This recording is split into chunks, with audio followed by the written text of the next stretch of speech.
Salutations donc à Pasteur Marcelo Tunassi, Son Excellence Monsieur le Président, Madame la Première Dame, les églises Compassion de la Compassion.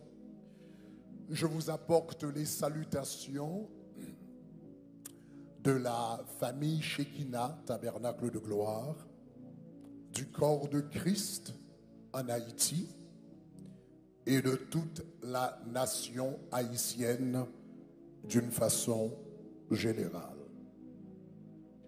Il y a des tragédies qui arrivent dans la vie qui nous font penser que nous devrions avoir une réponse ou une explication de la part de Dieu. Et parfois, nous pouvons même penser que nous avons la réponse. Ce sentiment de droit et même de présomption de savoir peut nous conduire ou encore peuvent nous conduire à une sorte d'auto-illusion. Il est vrai que nous apprécierions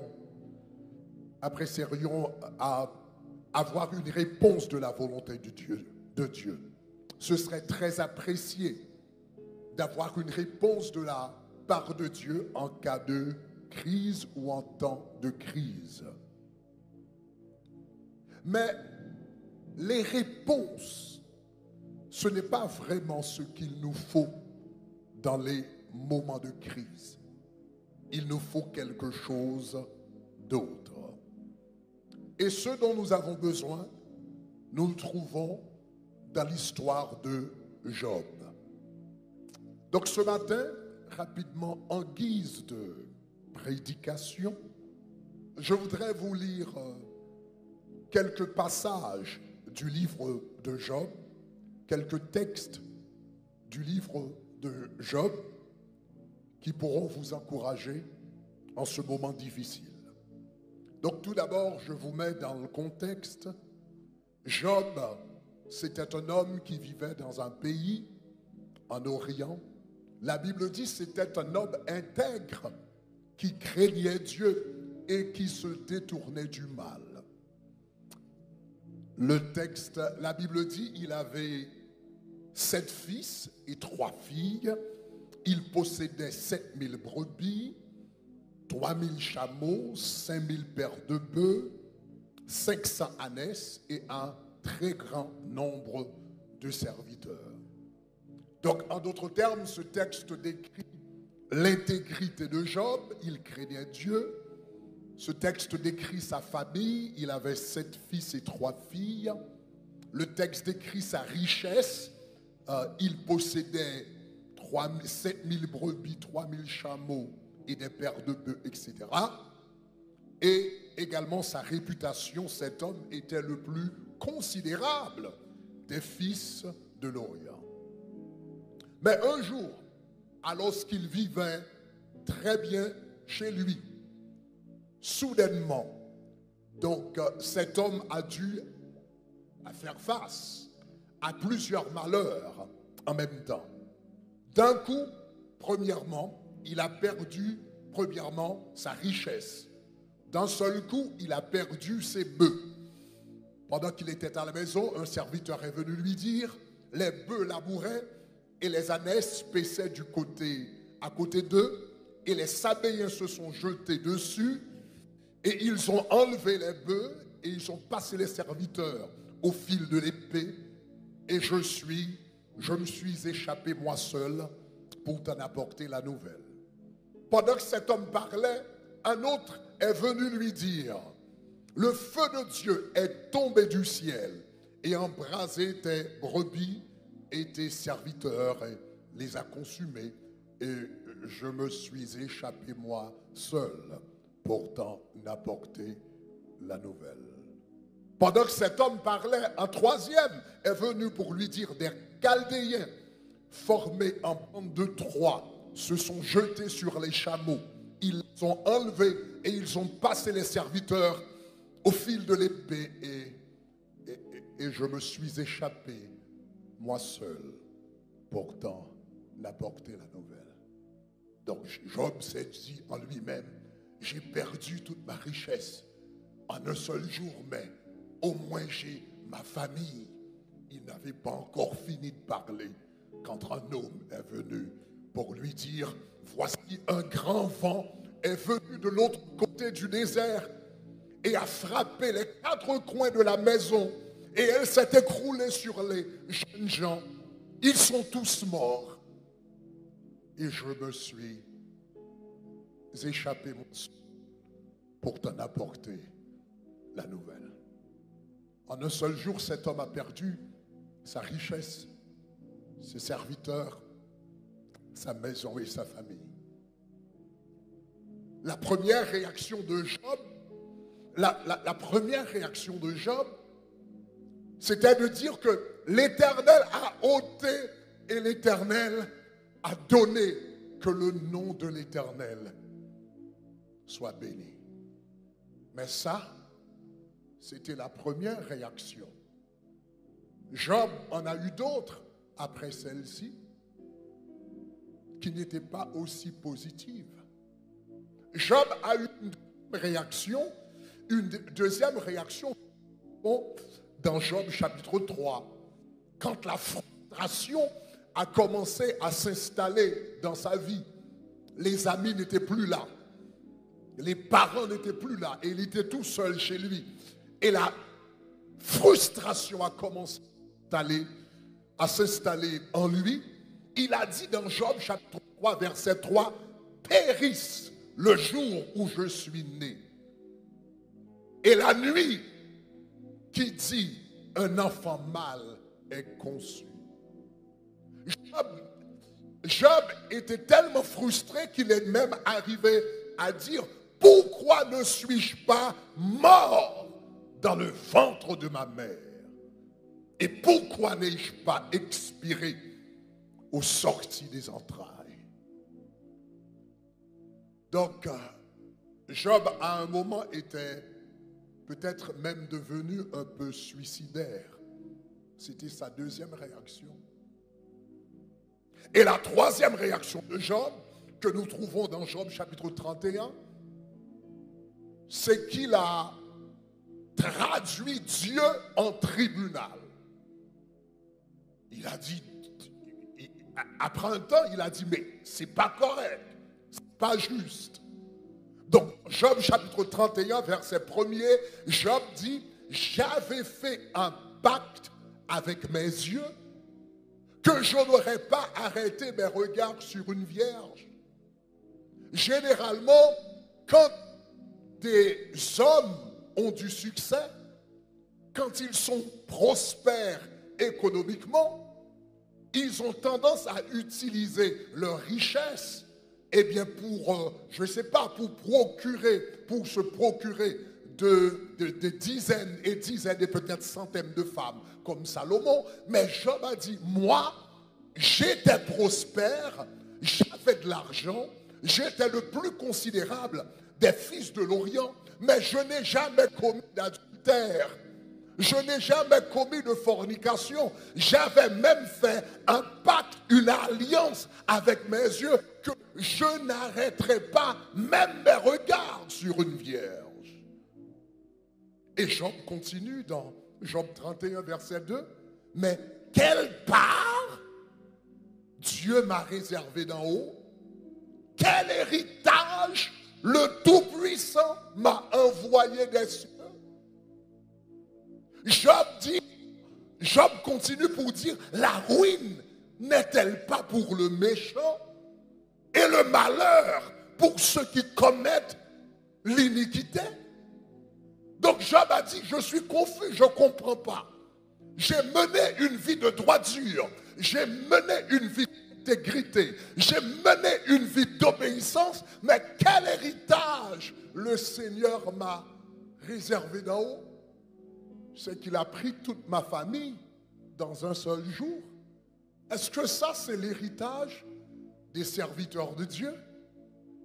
Donc dans Job 31, le verset 4, Job 31, le verset 4, Job a dit, Dieu n'a-t-il pas connu mes voies? Donc Job a dit, on dit souvent que Dieu est omniscient, mais peut-être qu'il n'a pas connu mes voies.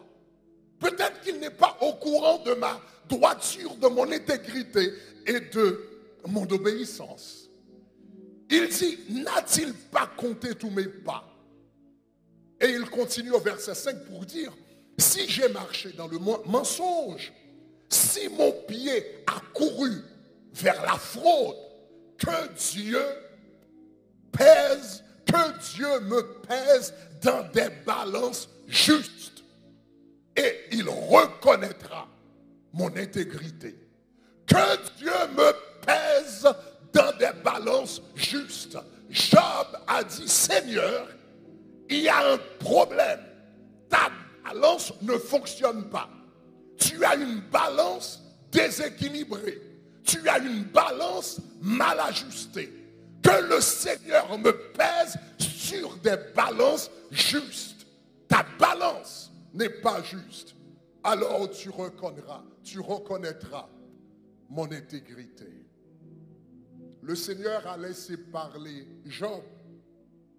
Et dans Job chapitre 38, le Seigneur répond aux interrogations de Job. Le Seigneur répond avec ces mots au verset 1er. L'Éternel répondit du milieu de la tempête et dit, qui est celui qui obscurcit mes desseins par des discours sans intelligence? Qui est celui qui obscurcit mes desseins par des discours sans intelligence? Et le Seigneur dit à Job, saint terrain, comme un vaillant homme, je t'interrogerai et tu m'instruiras.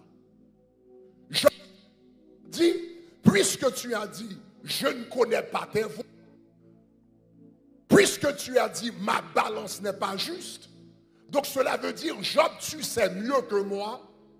Donc je vais te poser quelques questions et toi, Job, tu vas m'instruire. Tu vas m'enseigner comment gouverner le monde et comment faire les choses. Donc Job, c'est terrain, je vais te poser quelques questions et toi, tu m'instruiras. Et le Seigneur commence. Où étais-tu quand je fondais la terre? Première question. Le jour où j'ai dit que la lumière soit et la lumière fut, où étais-tu, Job? Parce que tu es plus intelligent que moi, tu dois pouvoir répondre à mes questions. Le Seigneur dit, dis-le si tu as de l'intelligence. Et au verset 4, le Seigneur dit, qui en a fixé les dimensions? Le sais-tu? Si la terre était plus grande, elle ne pourrait pas fonctionner comme elle fonctionne maintenant.